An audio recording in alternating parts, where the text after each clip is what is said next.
Hi குட்டீஸ், இன்றைக்கி நம்ம சேனலில் 5th standard social science work புக்கில் இருக்கக்கூடிய ஆன்சர்ஸ் தான் பார்க்க போகிறோம். ஆல்ரெடி ஃபஸ்ட் லெசன் அப்லோட் பண்ணியாச்சு. இன்றைக்கி நம்ம பார்க்கக்கூடிய லெசன் செகண்ட் லெசன் நமக்கு என்ன கொடுத்துருக்காங்க, வரலாற்றை நோக்கி அப்படின்ற டாப்பிக்கில் கொடுத்துருக்காங்க.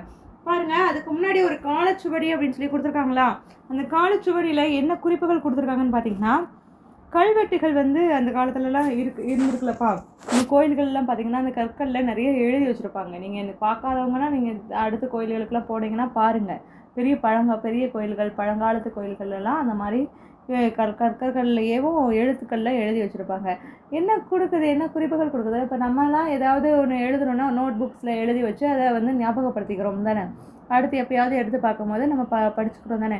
அந்த மாதிரி தான் யாராவது மன்னர்களோட வரலாறு, அந்த காலத்தில் வாழ்ந்த மக்களின் வரலாறுகளெல்லாம் எதில் எழுதி வச்சுருப்பாங்க, கல்வெட்டுகளில் இந்த மாதிரி எழுதி வச்சுருப்பாங்க.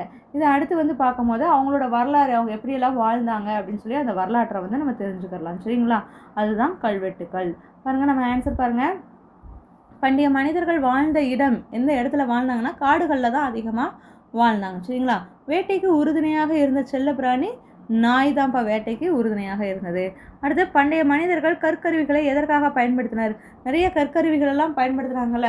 எதற்காகனா, பண்டைய மனிதர்கள் தங்களை பாதுகாத்து கொள்ளவும், விலங்குகளை விரட்டவும், வேர்கள், குருத்துகள் முதலியவற்றை தோண்டவும் கற்கருவிகளை பயன்படுத்தினர். சரிங்களா, இப்போ கற்கருவிகளை எதற்காக பயன்படுத்துறாங்க? ஏன்னா அந்த காலத்தில் ரொம்ப பழங்காலத்துலலாம் இப்போ அரிவாள், கத்தி அந்த மாதிரிலாம் இருக்காது. கூர்மையான கற்கள்லாம் இருக்குல்ல, அதை தான் கருவிகளாகவே அவங்க பயன்படுத்திக்கிட்டாங்க. அடுத்து, பண்டைய மனிதர்களின் உணவு முறை குறித்து எழுதுக. என்ன மாதிரி சாப்பாடுலாம் அவங்க சாப்பிட்டாங்க அப்படின்னா, மாமிசம் உட்பட்ட உணவுப் பொருட்களை சமைக்காமல் உண்டனர். ஏன்னா அப்போ நெருப்பு கண்டுபிடிக்கலை, அப்போ அவங்களால சமைக்க முடியாது. என்ன பண்ணுறாங்க, விலங்குகளோட மாமிசம்லாம் இருக்குல்ல, அதை சமைக்காமல் உண்றாங்க. அப்புறம் ஆற்றுப்பகுதியில் வளர்ந்த தானியங்கள்லாம் இருக்குல்ல, அதை அப்படியே சாப்பிட்டாங்க. ஆற்றுப்பகுதியில் வளர்ந்த தானியங்களை உண்டனர். அடுத்து, பழைய கற்கால மனிதனின் வாழ்க்கை முறையை நிழலிடுக அப்படின்னு சொல்லி கேட்டுருக்காங்க. அவங்களோட கருவிகள், அவங்க பழக்கப்படுத்திய கருவிகள் என்னவாக இருக்கோ இந்த மாதிரி ஆயுதங்களாக இருக்காது. அவங்க இந்த மாதிரி கற்களை தான் கருவிகளாக பயன்படுத்துவாங்க. அப்போ இதுக்கு தான் வண்ணமிடணும். அடுத்து, இருப்பிடம் மலை குகைகளில் தான் வாழ்ந்துருப்பாங்க. அடுத்து, அவங்க உணவு முறை எப்படி இருக்கும், சமைக்காமல் மாமிசத்தை அப்படியே சாப்பிட்றாங்க பாருங்கள், அதுதான். சரிங்களா, அடுத்து பார்த்தீங்கன்னா, பத்தியை படித்து பழைய கற்கால மனிதர்களுக்கு தொடர்பு இல்லாததை டிக் செய்க. பாருங்க, பழைய கற்கால மனிதர்களுக்கு என்னென்னலாம் தெரியாது அப்படின்னா, பயிரிடுதல் பற்றி தெரியாது. அது மாதிரி உணவு தேடி எல்லா இடங்கள்லையும் அவங்க அலைஞ்சு திரிஞ்சாங்க. அவங்களுக்குன்னு உணவு இதுதான் அப்படின்றதெல்லாம் அவங்களுக்கு தெரியாது. அது மாதிரி அவங்களுக்கு எங்கே கிடைக்குதோ அதை தான் சாப்பிட்டாங்க. அது மாதிரி நீர்நிலைகளில் இப்போ அருவிகள்லாம் கூட்டத்தில் தண்ணி, இப்போ நம்மலாம் வீட்டில் தண்ணி வேணும்னா என்ன செய்வோம், குடங்களில் பிடிச்சி வச்சு குடிப்போம். ஆனால் அவங்க அந்த அருவி நீர், ஆற்று நீர் அதை தான் அப்படியே எடுத்து குடித்தாங்க. சும்மா நாடோடி வாழ்க்கையாக தான் வாழ்ந்துட்டு இருக்காங்க. அது மாதிரி விலங்குகளோட தோல், இலைகள், மரப்பட்டைகளை தான் என்ன செய்வாங்க, ட்ரெஸ்ஸாகவே அவங்க அணிஞ்சுக்கிட்டாங்க. வீடுகள்லாம் இல்லை, குகைகள், பெரிய மரப்பொந்துகள்லாம் இருக்குல்ல, அதில் தான் அவங்க வாழ்க்கை முறையை வாழ்ந்தாங்க.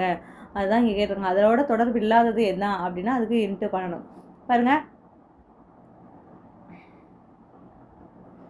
பழைய கற்கால மனிதர்களுக்கு தொடர்பு இல்லாததை டிக் செய்கன்னு கேட்டுறாங்கப்பா. இப்போ டிக் மட்டும் பண்ணிக்கிட்டால் போதும். பயிரிடுதல் பற்றி தெரியும் சொல்லி கொடுத்துருக்காங்க, தெரியாது. சரிங்களா, அது மாதிரி இலைகள், மரப்பட்டைகளை ஆடையாக அணிந்தனர். இது சரிதான். ஸோ இந்த இடத்துல எதுவுமே பண்ணாதீங்க. இயற்கை நீர்நிலைகளிலிருந்து பெறப்பட்ட நீரை கொடுத்தனர். இதுவும் சரிதான். குச்சி மற்றும் கற்கள் கொண்டு வீடு கட்டினர். இது தவறு.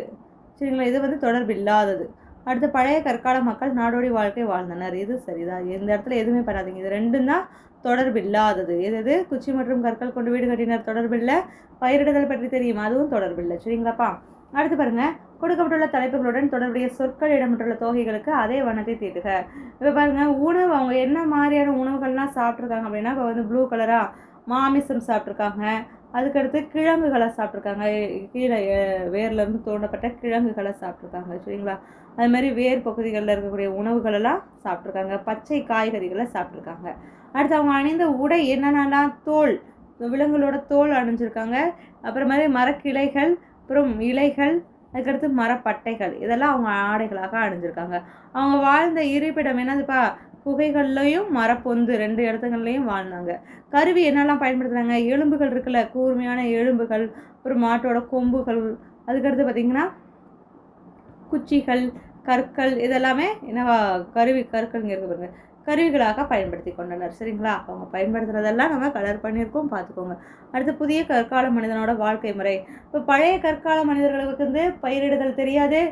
அதே மாதிரி கற்கருவிகளை தான் பயன்படுத்திட்டு இருந்தாங்க. கூர்மையான ஆயுதங்கள்னால் கற்கருவிகள் தான். விலங்குகளோட தோள்கள், இலைகள், மரப்பட்டைகளை ஆடையாக அணிஞ்சிருக்காங்க அப்படின்னு பார்த்தோம். அது மாதிரி சமைக்க தெரியாது, அப்படியே பச்சையாக தான் உண்டாங்க. ஆனால் புதிய கற்கால மனிதர்கள் என்ன பண்ணாங்கன்னா, சக்கரம்லாம் கண்டுபிடிக்க கற்றுக்கிட்டாங்க. அந்த சக்கரம் கொண்டு பானைகள்லாம் செய்ய கற்றுக்கிட்டாங்க. தானியங்கள்லாம் சமைச்சு சாப்பிட்றதுக்கு கற்றுக்கிட்டாங்க.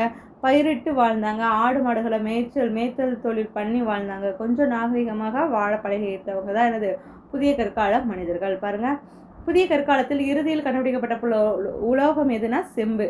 அது மாதிரி வெண்கலம் தயாரிக்க உதவும் உலோகம் எது அப்படின்னா செம்பு, துத்தநாகம், வெள்ளியம். அடுத்து பாருங்கள், வெண்கல கருவிகள் பயன்படுத்தப்பட்ட காலத்தை வெண்கல காலம் என்று அழைக்கின்றோம். அடுத்து இரும்பு காலம் பற்றி சிறு குறிப்பு வரைக. இரும்பு காலம் அப்படின்னா கற்காலத்திற்கு பிறகு மனிதர்கள் இரும்பை கண்டுபிடித்து இரும்பு கருவிகளையும் ஆயுதங்களையும் பயன்படுத்த தொடங்கினர். இக்காலம் இரும்பு காலம் என்று அழைக்கப்பட்டது அப்படின்னு சொல்கிறாங்க. அப்போ எப்பெல்லாம் இரும்பை எப்போ முதலில் பயன்படுத்த தொடங்குனாங்களோ அப்போ தான் இரும்பு காலமே உருவானது. பாருங்க, படங்களை பார்த்து உரிய காலத்தில் நிழலிடுக. இங்கே மனிதர்கள் என்ன பண்ணுறாங்க, இந்த எலும்புகளோட தோள்கள் அந்த இதெல்லாம் வச்சு இந்த மிருகத்தை வேட்டையாடுறாங்க. இது பழைய கற்காலம். இங்கே அறுவடை செய்ய கற்றுக்கிட்டாங்க, புதிய கற்காலம். அடுத்து பாருங்கள், சக்கரம் கண்டுபிடிச்சிட்டாங்க, புதிய கற்காலம். மனிதர்கள் ஆயுதங்கள் தோள்கள்லாம் அணிஞ்சு வேட்டைக்கு போகிறாங்க, அதுவும் புதிய கற்காலம். அதுக்கடுத்து பாருங்கள், மலை குகைகளில் வாழ்கிறாங்க, அது பழைய கற்காலம். ஸோ பானைகள்லாம் மனையை கற்றுக்கிட்டாங்க, அது புதிய கற்காலம். சரிங்களா? அடுத்து பாருங்கள், பழைய கற்காலத்தை குறிக்கும் படம் பாருங்கள், கற்கருவிகள். இதெல்லாம் பழைய கற்காலம். பழைய கற்காலம் என்பது மனித நாகரிகத்தின் தொடக்க காலமாகும். இக்கால மக்கள் கற்கருவிகளையாக பயன்படுத்தி வேட்டையாடி காடுகளில் அலைந்து திரிந்து வாழ்ந்தனர். சரிங்களாப்பா? அடுத்து பாருங்கள், வளரறி மதிப்பீடு பார்க்கலாமா? சரியான விடையை தேர்ந்தெடுத்து கீழே கொடுக்கப்பட்டுள்ள விடைத்தாளில் நிழலிடுக அப்படின்னு கேட்டிருக்காங்க. என்னது கேட்டிருக்காங்கன்னா, பின்வருவனவற்றில் பழைய கற்கால மனிதர்கள் நெருப்பை உருவாக்க பயன்படுத்திய கருவி அப்படின்னா 2 கற்களையும் மோதி உரசி தீப்பொறி மாதிரி வரும்ல, அதுதான் அதுலேருந்து நெருப்பு வரும்ல, அதுதான் பயன்படுத்தினாங்க. அவங்களுக்கு தீப்பெட்டி கிடையாது, சுத்தியலோ இந்த மாதிரிலாம் கிடையவே கிடையாது. இதுதான் சரி. சரிங்களா? பழைய கற்காலத்தை சார்ந்த கருவி எது அப்படின்னு இருக்காங்க. இதுதான் பழைய கற்கால கருவி. சரிங்களா? அடுத்து மனிதனின் முதல் அறிவியல் கண்டுபிடிப்பு சக்கரம். சக்கரம் தான் முதலில் கண்டுபிடிக்கப்பட்ட அறிவியல் கண்டுபிடிப்பு. அடுத்து பழைய கற்கால மனிதன் நாயை தனது செல்லப்பிராணியாக வளர்த்ததன் காரணம் என்ன? எதுக்குன்னா வேட்டைக்கு துணையாக நாயை அழைத்து செல்வாங்க. இந்த மாதிரி புதிய கற்கால மனிதனுடன் பொருந்தாதது எது? நாடோடி வாழ்க்கை. புதிய கற்கால மனிதன் ஒரு இடத்துல நிலையாக வாழ கற்றுக்கொண்டான். ஏன்னா அவன் இருக்கக்கூடிய பகுதிகளில் என்ன செய்கிறான், பயிரிடுதல் வேளாண்மை செய்ய கற்றுக்கிட்டதுனால அவன் நாடோடி வாழ்க்கை கிடையாது. புதிய கற்கால மனிதன் ஆடை தயாரிக்க பயன்படுத்தியது பருத்தி. புதிய கற்கால மனிதர்களை வேளாண்மை செய்த இடம் ஆற்றங்கரை ஓரம். சரிங்களா? அடுத்து பாருங்க, பழைய கற்காலத்துடன் பொருந்தும் இணை எதுனா இருப்பிடம் மரப்பொந்து குகை 2 இடங்கள்லையும் வாழ்ந்தாங்க. அடுத்து பொருந்தும் இணை தான். ஓகே. அடுத்து மலையிலிருந்து உருண்டு விழும் கற்களை கவனித்த புதிய கற்கால மனிதன் எதனை கண்டுபிடித்தான்? சக்கரம். ஏன்னா அந்த கல் உருளுதில்லை, அப்புறம் உருளக்கூடிய அந்த வசதி சக்கரம் கண்டுபிடிச்சா அதுவுமே உருண்டுக்கிட்டே தானே பருக்கு. ஸோ அந்த இதுலேருந்து தான் சக்கரமே கண்டுபிடிச்சாங்க. அடுத்து கற்காலத்துடன் தொடர்பில்லாத ஒன்று எதுனா மின்சாரம். மின்சாரம் கிடையவே கிடையாது. நெருப்பு இருக்கும், சக்கரம், மண்பாண்டம்லாம் கண்டுபிடிச்சாங்க. மின்சாரம் அந்த காலத்தில் இல்லை. சரிங்களா? இதோட இந்த லெசனுக்கு உண்டான ஆன்சர்ஸ் கம்ப்ளீட் பண்ணியாச்சு. இதில் ஏதாவது டவுட் இருந்துச்சுன்னா கமெண்ட் செக்ஷனில் கமெண்ட் பண்ணுங்கள். ஓகே குட்டீஸ், தேங்க்யூ.